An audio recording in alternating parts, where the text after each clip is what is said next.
From Atlanta News First Plus, this is Sports Tonight. Welcome to Sports Tonight here on this Monday, everybody.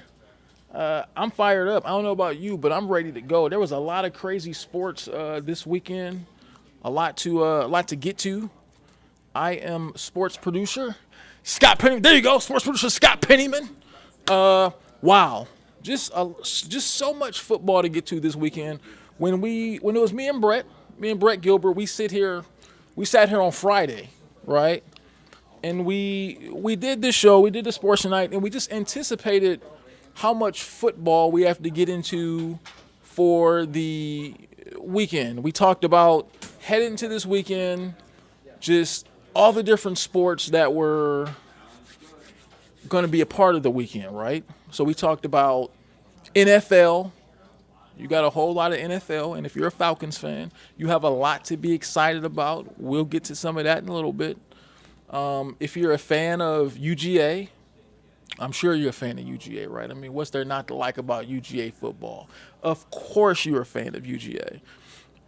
Big game, huge game, heading into the weekend. Playing the Kentucky Wildcats, undefeated Kentucky. Ray Davis in the backfield, Kentucky, we knew how much of a daunting challenge that would be heading into the weekend, so we were certainly really excited about that.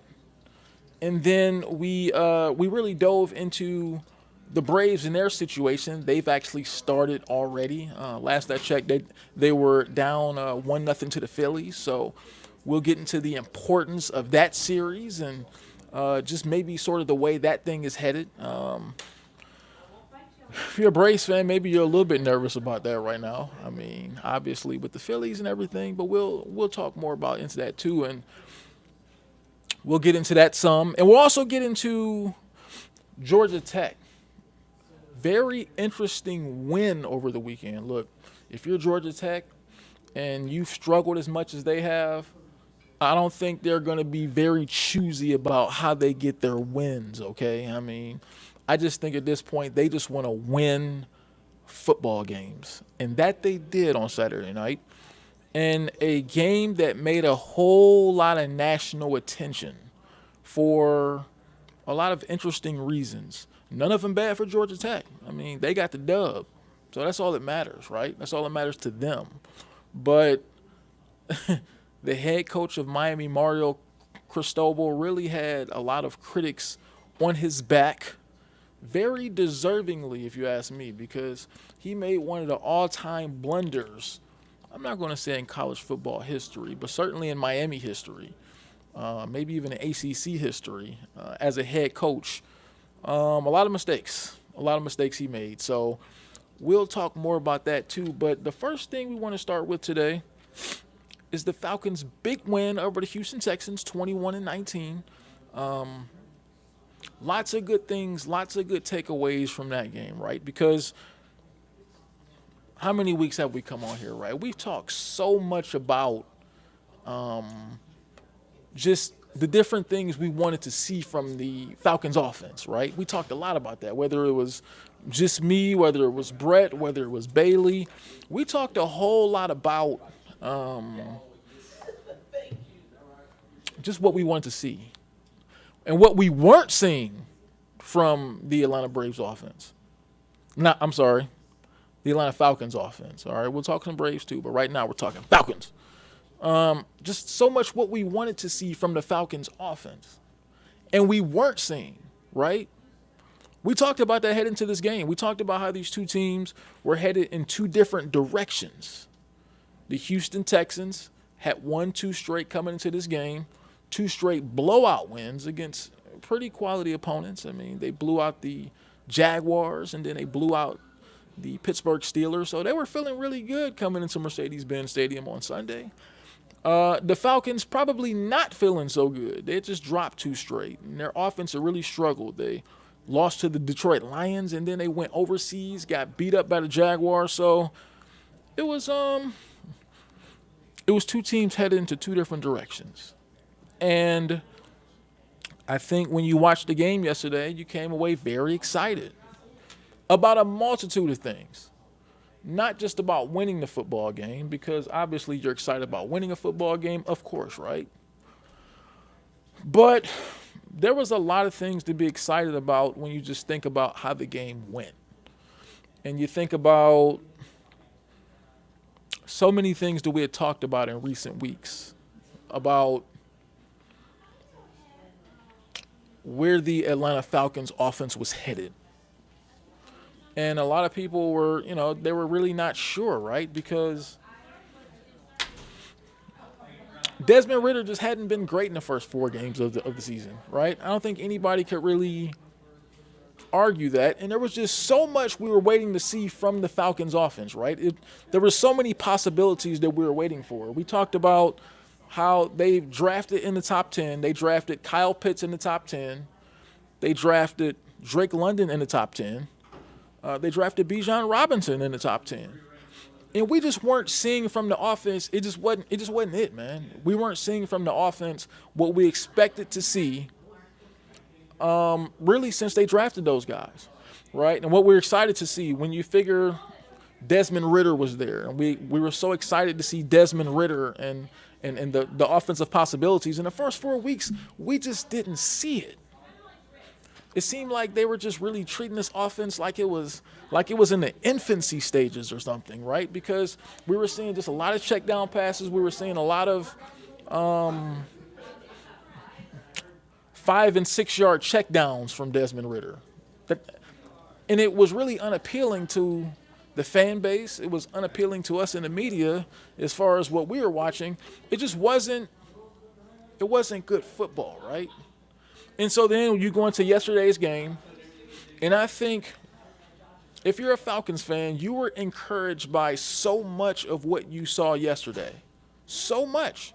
There was just so much to be encouraged about. Not just, obviously, it's about getting a win. Nothing's more important than getting a dub in the NFL, right? It's bottom line business. It's all about how many you win. It's not about how it looked. It's just about getting the dub. And they did that. However, the way it happened, I think, is what most fans are going to get excited about. And what kind of gets me excited about in the media too, right? Because when you think about how the game went, Desmond Ridder throws for 329 yards, a touchdown pass, didn't throw any interceptions. That's great. That's what you want to see. Flawless football, flawless performance by Desmond Ridder yesterday, just from top to bottom. That's what you want to see. As a fan, that's what you wanted to see. And what you also wanted to see, you wanted to see this offense sort of spread its wings, right?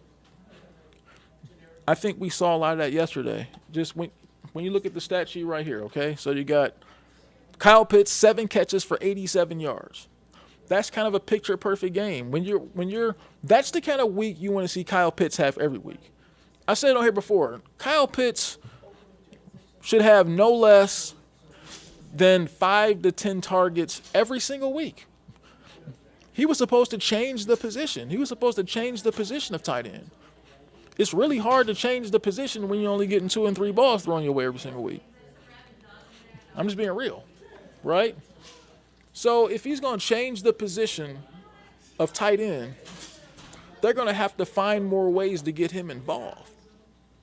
And I think for the most part, they did that. They really got Kyle Pitts involved a lot in the game. Like I say, 7 catches, 87 yards.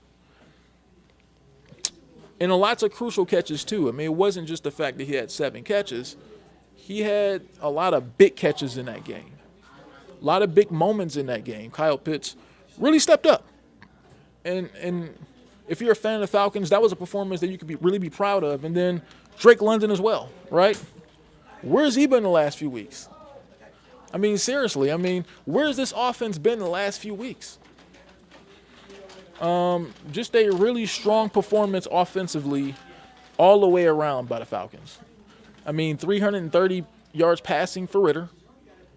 Drake London caught 6 balls. Kyle Pitts caught 7 balls, and you still found a way to get 6 catches by Smith, the other tight end, right? Jonnu Smith also caught 6 passes for 67 yards. Really big game for him. And you also did a decent job of getting the ball to Bijan Robinson and Tyler Algier. Both those guys, Bijan had 14 carries, and you were able to get 17 carries for Tyler Algier. So if you could bottle up a performance, if you could just bottle everything up and say, this is how you want these guys to play, this is how you want the Falcons offense to look every single week, that's it. This game against the Texans pretty much epitomizes everything you wanted to see from the Falcons offense the entire season. And then the game ended with a game-winning drive from Desmond Ridder. I mean, that's picture perfect right there. That's what you wanted to see. Desmond Ridder comes up because the Texans scored a touchdown. Dalton Schultz caught a touchdown pass late in the game, leaving the Falcons with under 2 minutes left to drive down the field. Desmond Ridder looked like every top-notch quarterback in the NFL. That's how he looked for that last drive. Seriously. That last drive, he looked like any top-notch clutch quarterback in the NFL because he did exactly what he needed to do. He was very poised, made strong throws all the way downfield, got the Falcons in the field goal range, and then kicked it home for the game winner. Falcons win 21-19. I mean, that's what you want. That's the kind of performance you want every single week. Now they're 3-2, head into a very winnable game against the Washington Commanders next week. Man, this was one of those things. This is just what the doctor ordered, you know. So if you could bottle this performance up and just take it moving forward and just do that every single week, sign me up for it, man. Sign me up for it. And it's a very winnable game next week. Make no mistake about it, because, I mean, that's just Sam. Did you see the Commanders the other night? Did you watch that game against the Bears? Does that look like a team you're going to be afraid of? Seriously. Does that look like a team that would scare anybody? The team you saw get beat by the Bears the other night, and the Bears were on a struggle bus. The Bears hadn't won a game for damn near a year, and they lost to they beat the Commanders the other night. So that's who's coming to town next week. So I don't see any reason why the Falcons can't be 4-2. Nobody's afraid of Sam Howell. Okay, I don't even know how he's a quarterback. I don't even know how Sam Howell is a starting quarterback in the NFL right now. Let's just be real. If we're just being totally real about things, I mean, Sam Howell is not the kind of quarterback that should be starting for anybody in the NFL. And he happens to be starting for the Washington Commanders some kind of way. I don't know. Like, what was that decision this past offseason? Like, what were they? Were they just sitting in the office all together? Were they just sitting around going, let's see, who should be our starting quarterback heading into 2023? I got it. Sam Howell. That's it. That's the guy that's going to get us there. We're going to get to where we need to go because of Sam Howell. That's it. Like, they really thought it was a good idea to run him out here week in and week out, because imagine getting excited. Imagine you're a Washington Commanders fan every single week, and you're excited for the game, like you got your popcorn ready and everything, and you're ready to go. And every week, week in and week out, Sam Howell is your starting quarterback. Like, seriously, isn't it hard to get excited about watching football? Isn't it hard to get excited about watching your team when you know you barely have a chance in hell every single week of winning games because Sam Howell is your quarterback? Like, who makes these decisions? You make a lot of money being an NFL executive. I mean, you make millions of dollars per year, and that's the best you can come up with? Falcons going to 4-2. They're not going to have any trouble with that game. Well, okay, it's the NFL. Okay, I'm going to respect an opponent. It's not going to be a walk in the park, but I think that's a very winnable game, and I think they will win that game, all right? So let's move on to the next topic. You got the Braves actually in action right now against the Phillies. I tell you what, while we're right here, why don't we check out a score, all right? So the Braves right now, they're down 1-0 against the Phillies again, right? So I guess if you're a Braves fan, you might think it's a little bit of panic time, right? I mean, the Phillies have jumped out early. And so from what I can gather from most Braves fans, this was really a nightmare scenario for them playing against this Phillies team, right? Because I don't think fans or anybody in media really feels like the Phillies are a more talented team than the Braves. But sometimes in sports, and look, I've covered sports for a while, or I've probably covered sports for 20 plus years, okay? watch sports my whole life. Sometimes a team just has your number. And that's the team you don't want to see. Like that's a worst case scenario when you feel like a team has your number, right? And that could really, I'm not saying that's the case for the Phillies and the Braves, right? I mean, I still fully expect the Braves to win this series. I still fully expect the Braves to win in 4 or 5 games. I feel pretty confident that they're going to win the series. However, I do kind of get it a little bit why Braves fans might have been a little bit nervous headed into the series. I get it. Because this Phillies team, unexpectedly last year, knocked the Braves out of the playoffs. In vicious fashion, too. I mean, they slapped them around in that series. And then they come out here the other night,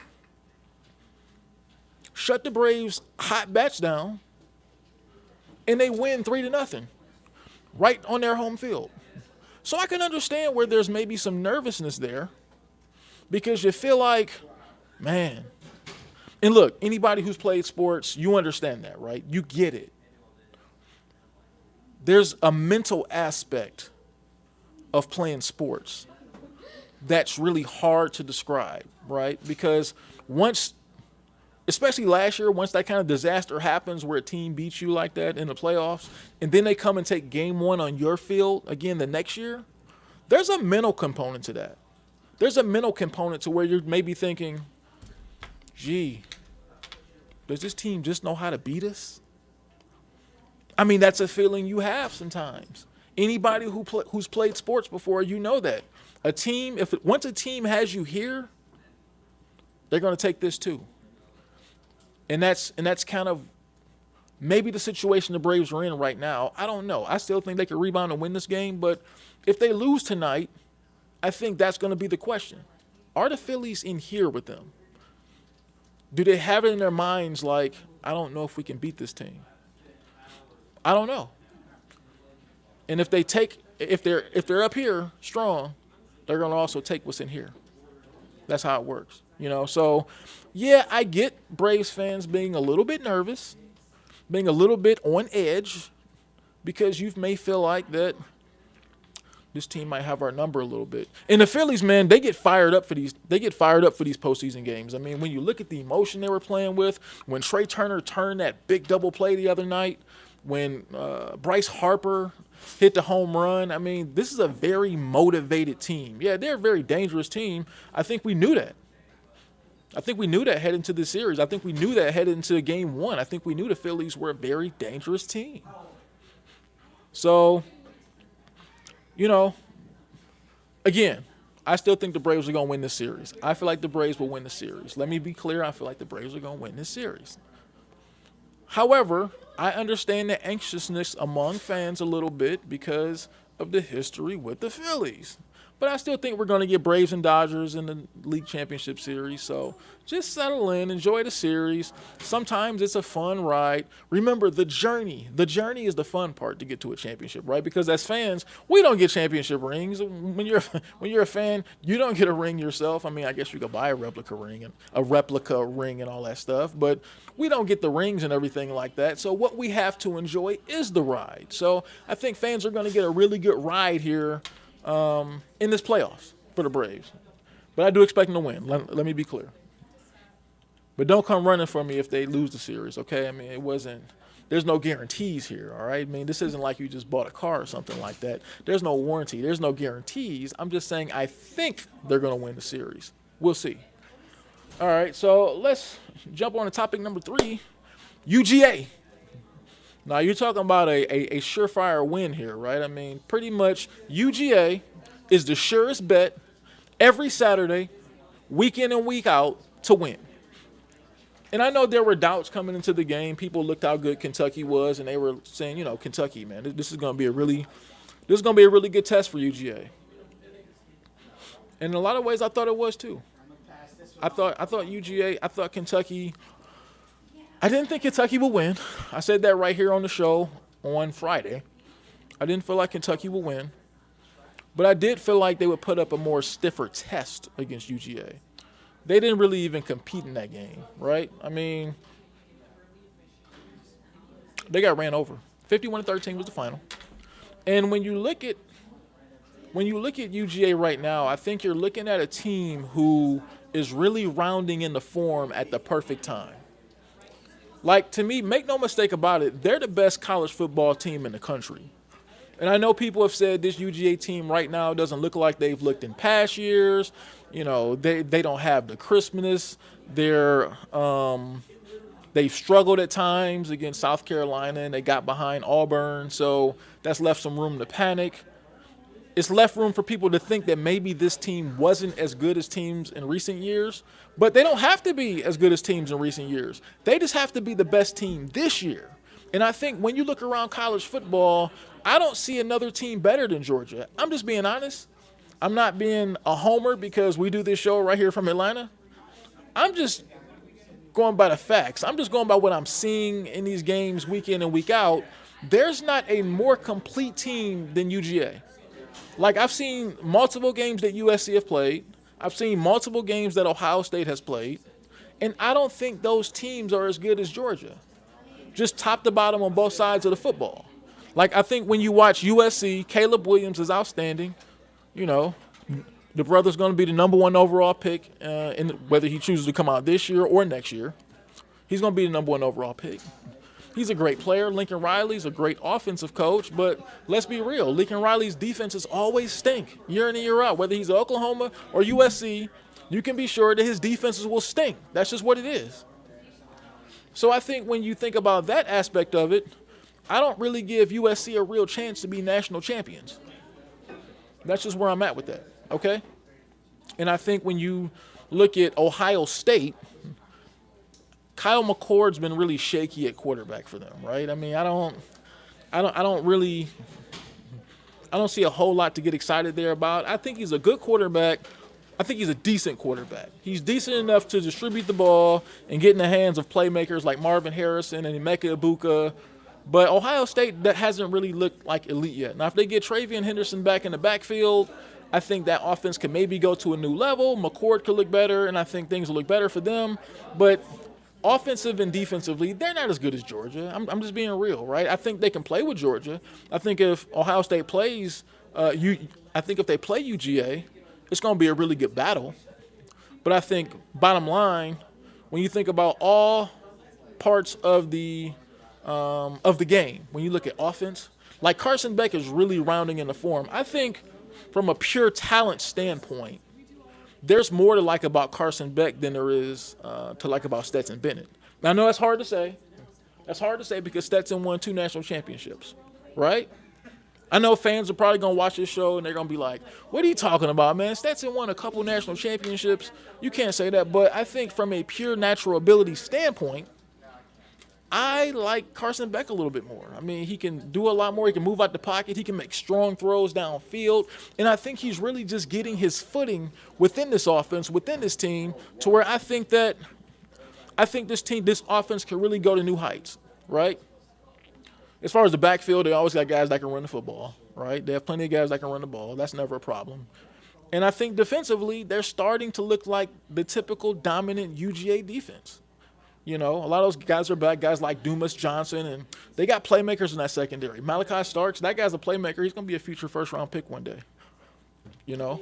So I think if you're a fan of Georgia, you like where they're at right now. You should like where they're at right now. You know, they have a lot of playmakers on both sides of the ball. And I think, look, I mean, I don't even have to talk about Brock Bowers, right? I mean, is there a better college football player right now than Brock Bowers? I don't know. Yeah, I mean, I think you feel good about where the team is at right now. I think you feel good about where the offense is at right now. I think you normally always feel good about where the defense is at. I think Georgia is the most complete college football team in the country, and I fully expect them to win their 3rd straight national championship. Because even when you look again at the SEC, I mean, who would they face in the SEC championship game? Alabama, maybe? Alabama doesn't have everything together. I mean, I think Milroe's playing better last few weeks, but he's not there yet. He's not playing at a national championship level. Their defense is good, but they're not a national championship sort of defense. I think they probably will end up facing UGA for the SEC championship, and I think they'll be ready because they're coached by Nick Saban. He's going to make sure his team is ready. But I don't think they're better than UGA. That's just my eye test. That's just from what I see week in and week out. And Georgia just find ways to win games. Even when they struggle in some of these games, they find ways to win them. So I can't go against them. I think they're going to win their third straight national championship. I know it's hard to do. I know it's unimaginable. But I think they're going to be holding the trophy at the very end. And before we get up out of here, Georgia Tech had one of the most bizarre wins you're going to see in college football. When you think about it, so Miami has the ball late. All they really have to do is take a knee in the game. That's what you do, right? I mean, you have a late lead. The other team has no timeouts left. You take a knee. Well, the smart guy, Mario Cristobal, the head coach of the Miami Hurricanes, decides to run the football and not take a knee.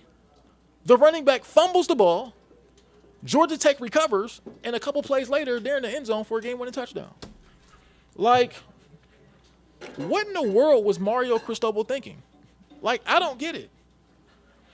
And apparently he's done this before. He did it when he was at Oregon. He just didn't want to run the clock out. I don't know if the dude thinks he's playing a video game or playing Madden and trying to run up points against. I don't know what in the world he was thinking. But congratulations, man. You're the clown of not just the college football world right now. You're the clown of the sporting world right now, the sports world. Like, anybody who has ever played football at any level understands that late, when the game is getting close, when the game is, when you have a late lead like that, and all you have to do is take a knee and the other team has no timeouts left, you take a knee. Like, this is serious because there's people whose jobs rely on you making decisions like this, right? I mean, that's inexcusable. There's people who work in their livelihood is coaching or comes through the University of Miami football team and comes through that football program, and you're being stupid. I mean, just a totally inexplicable decision that really cost a lot of people. Now the poor kid who fumbled the ball, he's going to be down on himself now. And this day and age of social media, there's going to be inbox threats and all that stuff. And that just could have all been avoided had you just took a knee. But look, if you're looking at it from a Georgia Tech standpoint, good for them. I mean, they got a big win on the road against an ACC opponent, a ranked ACC opponent, and undefeated. I believe Miami was undefeated heading into that game too. So, yeah, I mean, that was just – look, if you're Brent Key and Georgia Tech, you don't care at all how you got the win. You just know you got to win, and a big win, a big road win. So they're happy. They don't care how it came.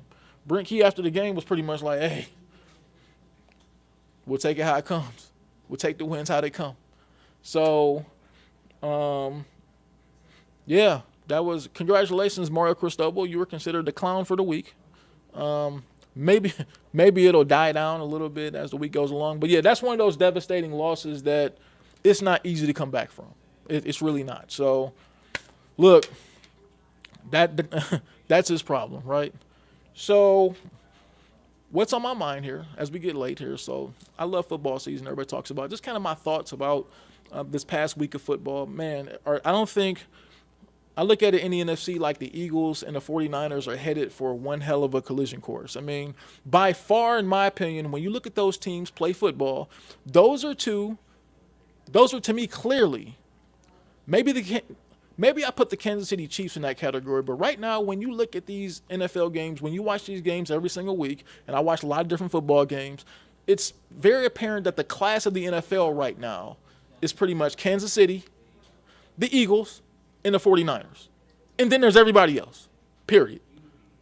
Because those teams, and it's really Patrick Mahomes that keeps the Chiefs up there. But I think when you look at that team, when you look at what they are, when you look at those three teams, they're clearly the best teams in football. Every other team has some sort of scars or things that hold them back, but those are head and shoulders the best teams in football right now. In my opinion, just the 49ers just dismantled the Cowboys last night with they had no problem winning that game. So those are just kind of my thoughts about that. So before we get out of here, look, wherever you catch your podcasts at, wherever you listen to them, make sure you download and listen to the ANF Plus Sports Tonight podcast. You can listen to it any time of day, wherever you're at. We're going to go over a lot of really cool sports topics every day. You can catch us daily, Monday through Friday. We'll be sitting here discussing everything that is in the sports world. We appreciate you being here tonight. I'm out of here. See you tomorrow.